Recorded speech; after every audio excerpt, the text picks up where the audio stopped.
Says Read, and welcome to the channel. Today we are going to do, what are we doing? This is a Booktube tag. This is the weather Booktube tag. Let me go over here to the screen so I can see the prompts and all the stuff that we're doing. Now this is a new and updated weather tag. I'm going to show you guys, I'm going to tell you guys what's going on. This is a new tag created by Literary Michelle here on Booktube, and she's calling it Hurricanes, Tornadoes, and Blizzards, Oh My. But I think this is an update of the weather tag, which was started way back like 6 or 7 years ago by Bookish Hamster. Bookish Hamster is no longer on Booktube. I could not find the original tag for the weather tag. I did find, just a bunch of booktubers who were doing the weather tag from 6 and 7 years ago. And I want to start with that tag because, you guys, it lets me start with Jane Eyre. And anything that lets me kick this off with Jane Eyre is something that I'm going to want to do. So let me give you the information here. I saw the updated tag at Kelly's channel over at Books I'm Not Reading just like a couple days ago. From when I'm filming this on the 27th, I saw it just a couple days ago over at Kelly's channel. And I thought, ooh, this is fun. This is nice. And that's when I realized, hey, there's more to this. There's all kinds of things we could do with this. So let's do those all kinds of things. I will put all of the prompts from both of these tags that we're combining and mushing together in the drop-down box below. So you can do however much of this you want to do. I will also put timestamps in the drop-down box below so you guys can follow along with the timestamps. You don't have to watch all of this if you don't want to. Let's begin. Okay, so the original weather tag prompt 1. What books remind you of this weather and which book do you like to read in that weather the most? And we have bullet points. We have rainy, hot and sunny, snowy, cloudy and gray, and windy. These are our different weather types that we're going to talk about briefly and quickly. You guys, rainy, for the rainy one. Here in Florida, I'm in Central Florida. And here, the rainy weather, it happens every afternoon. We get a rainstorm, right? But sometimes the sun is shining and the rain is falling with the sun shining. And we have thunder, even though the sun is shining. So it's wacky and weird here in Florida. But whenever we get rain, I think of Jane Eyre because of the opening lines of Jane Eyre. You think I would have it memorized? There was no possibility of taking a walk that day because it was raining. There was rain. They couldn't go out in the rain. Yes. So Jane Eyre.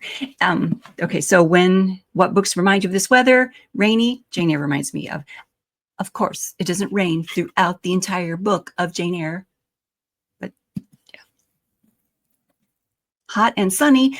There's a book called Dragon Weather by, I wrote it down, Lawrence Watt Evans, because I can never remember his name. I read that one years ago, Dragon Weather. It's like the first in a series. Like I think it's the Obsidian Chronicles or the Obsidian series, Obsidian something. I read that one a long time ago. And Dragon Weather is just like this hot, oppressive, sultry weather, right? And when it's that hot and that awful, the people of this community call it Dragon Weather. And sure enough, the dragons come because of that hot, oppressive weather. Yeah. So whenever it's really hot and sunny, I can think of Dragon Weather. Snowy. All the Christmas books, you guys. All the Christmas books in snowy weather, like Rudolph. And we're going to talk about Rudolph in a prompt in the next section of these tags. Okay, but yeah, Rudolph for snowy weather.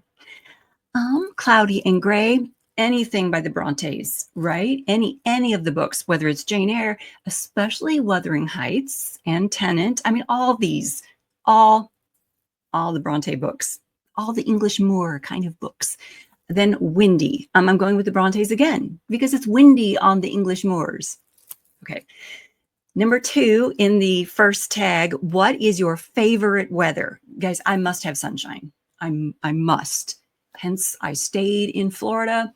After things fell apart in life, I stayed in Florida. I've got to have the sunshine in my life. It's a thing. I do have that, what is it, seasonal, I don't even know what it's called. The seasonal disorder where you've just got to have, you've got to have sunshine. I've got to have sunshine in my life. Number 3, What is your favorite reading weather? I do like to have a nice thunderstorm going on to sit down and read during a thunderstorm. That's a nice thing. I like that. We're going to talk a little bit further down about hurricanes. Living in Florida, yes, I've been through a few, and there is just something, I don't know, just something atmospheric and nifty about, the hurricane is coming and there's all that apprehension and tension, and you can just sit down with a book and let all the stress and the crap and the worry that's coming at you just dissipate, just go to the background, just let it dissolve into the background, fade away while you immerse yourself in a book. You guys, I've mentioned here on the channel before, I read for escapism. Okay, that's all. There were only 3 prompts in that first weather tag from long ago. Now this is the new and updated weather tag, where we're going to talk about hurricanes and tornadoes and blizzards. Oh my. The prompts are, number 1, how do you think an extreme weather event, such as a hurricane, tornado, or blizzard, impacts the plot of a book? So depending on how the author works it in, it can have a huge impact on the plot of the book, right? I mean, it could just be a footnote, hey, there's a tornado that just zipped by the neighboring neighborhood, the neighboring town, and that's just a footnote in the story. Or it could be the plot of the book. Twister comes to mind. I mean, it could be the plot of the book. Wizard of Oz comes to mind. Okay, it could be the main plot. It could be the thing that affects the whole story. Okay, depends on how the author wants to use it. Number 2, name a book you've enjoyed where some type of natural disaster or storm played a role in the story. You guys, Rudolph. I mean, as a kid, I loved the fact that Rudolph got to save the day, or the night, as it were. Yeah, and we all know the story, so I don't have to go over it with you. But yeah, Rudolph. Also, Villette. You guys, at the end of Villette, and I'm feeling a little emotional today, so I will not read the ending for you because it will make me burst into tears. I do get a little emotional when I read the ending of Villette, but yeah, the storm that raged for days, it affects the story and the outcome and the ending, and it just makes the reader go, oh, what? Charlotte Bronte is a master storyteller. I love her a lot. I think she's great. And I can highly recommend Villette for anyone who wants to read something and have your heart ripped out at the end. Yeah, it's great. Also, something that doesn't rip your heart out is in Let It Snow. This is a collection of 3 novellas at Christmas time, set at Christmas time. And the one from Maureen Johnson was called Jubilee Express. Is that what it was? Hold, please. It's the first one in here. The Jubilee Express. This one was my favorite in this little collection, and it is basically predicated on a snowstorm that causes a train to stop. The express stops. And that's why the story exists. That's why the story happens. That's how the story comes to be, because of a huge snowstorm that blocks the train. So there are plenty more. I'm sure you guys can talk about those when you do this tag. Prompt number 3, have you ever experienced a weather event that had a lasting impact on you or was a memorable time in your life? Oh yes, you guys. So when I was a little kid, okay, I'm 55 now, and I still remember this vividly from when I was a little kid. I believe I was 4 years old. I might have been 3, but it was before my dad came back from the Air Force. So I was either 3 or 4. My great-grandmother and my mom were in the front seat of the car, and we were driving probably across Southern Illinois. Probably. We were probably coming from like Mississippi into Southern Illinois. Probably. I don't remember because I was like 3 or 4. What I do remember is the storm that was going on that night as we were driving. And the storm had lightning and thunder, and the lightning was like lighting up the sky. And at one point, the lightning struck in front of the car in such a way that it looked like an old oak tree. And I can still picture it in my mind today. This thing, that the lightning formed not just the outline of an old oak tree, but all the intricacies of the oak tree. I'm convinced to this day that lightning struck a tree and just painted the picture of this thing in the sky ahead of us. It was amazing. And it was huge in the sky. I mean, you could see the detail of the bark and the detail of the leaves and the canopy and the branches. It was amazing. It was stunning. And obviously, it stuck with me. It was one of those core memories that stuck with me to this day. And it was stunning. But then when I was an adult, I moved to Florida in 2004, about a week before Hurricane Charlie came ashore. Yeah. And Charlie was the first of a string of storms that summer, that hurricane season. Yeah, so Charlie kind of started everything in Florida for me. I should have seen it as the omen that it was, but hey, good things have happened in Florida too. I'm not saying that, it's been gloom and doom. No, good things have happened in Florida too. But the storm the hurricane that kind of affected me a lot was Wilma. Like, I think that was the next year. I think that was the next summer. And I had a house then out near the Everglades. And this house, I mean, the homes built in Florida are like little fortresses, right? Little brick fortresses, concrete block fortresses because of the hurricanes. But this was further inland. But when Wilma came ashore, she actually picked up force as she came. They're not supposed to do that, right? Hurricanes, they hit land and it like sucks the energy out of them. They gain their energy from the water, right? So when it hits land, it's supposed to weaken, not strengthen. And Wilma came ashore and was like, I got this, and like strengthened and went over my house. And yeah, so I was sitting there in the dark in this little fortress, listening to this go overhead. This sucks. So yeah, Wilma was the one that kind of just messed with me. Yeah. All right. Number 4. What is your favorite type of book to curl up with while a storm is raging outside? A thriller, a romance, a memoir?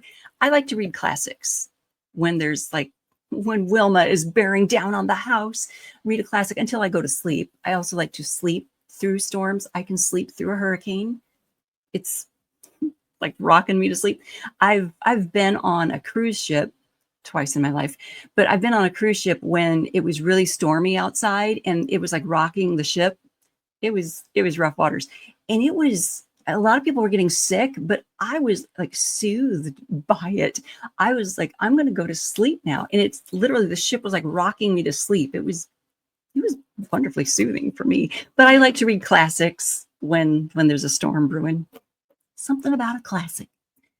Number 5, name a book character you've enjoyed who had to overcome or endure a weather-related hardship. I'm going to go with the dudes in The Rime of the Ancient Mariner. Now, that wasn't necessarily a storm that they were dealing with. I mean, after they killed the albatross, they were dealing with stillness. There was no weather, right? It was just hot, baking them in the sun, water everywhere, but not a drop to drink. So yeah, they didn't really have a storm that they were dealing with once the albatross was dead, but yeah. So they had much to overcome, and I thought that was interesting. And then, obviously one little dude made it through and was able to tell the story. So yeah, Rime of the Ancient Mariner. Number 6, if you were told to evacuate your home, which 3 books are in your go bag and why? Okay, I thought about this a little bit before I started, and here's the way I'm approaching this question. I would hope that insurance would cover whatever's happening to make me evacuate the home. I'm hoping. Therefore, I'm hoping that I would be able to replace many of the books on my shelves. I'm hoping, right? That is the hope. That is the goal of insurance, to replace those things that are of value to you. So my go bag, I would need to put into the go bag things that cannot be replaced. I have a couple of Bronte books that I purchased when I was in Hayworth years ago. So I guess I would want those 2. But track with me here. Those aren't signed. I have a couple of books that have been signed by the authors. Like I have Wizard's First Rule that was signed by Terry Goodkind. And he wrote in it, he inscribed a message to me that was very kind at the time. And so I wouldn't want to lose that. So I would probably grab that off the shelf. And then I have a 2-volume early edition of Elizabeth Gaskell's Life of Charlotte Bronte, or History of her Charlotte Bronte biography. I would want that because that would be really difficult to replace. Obviously, it's not signed, but that would be really difficult to replace. So I would grab things that are difficult to replace. Those would go into my go bag. I'm not answering that very definitively because I don't know. I don't know. Let's move on to number 7. Number 7, if you were writing a novel, oh yeah, here we go, guys. Okay. Buckle up. If you were writing a novel and had to use one of the following, hurricane, blizzard, tornado, or wildfire, in the story, which do you choose and why? All right. If you've been on the channel for any length of time, you know I am an author. I have written many novels, and I have used some of these in stories. Let me grab it. In Choices Meant for Gods, there is mention of a hurricane that came ashore prior to the story. Jake Timon mentions the hurricane that came ashore, worked into the story.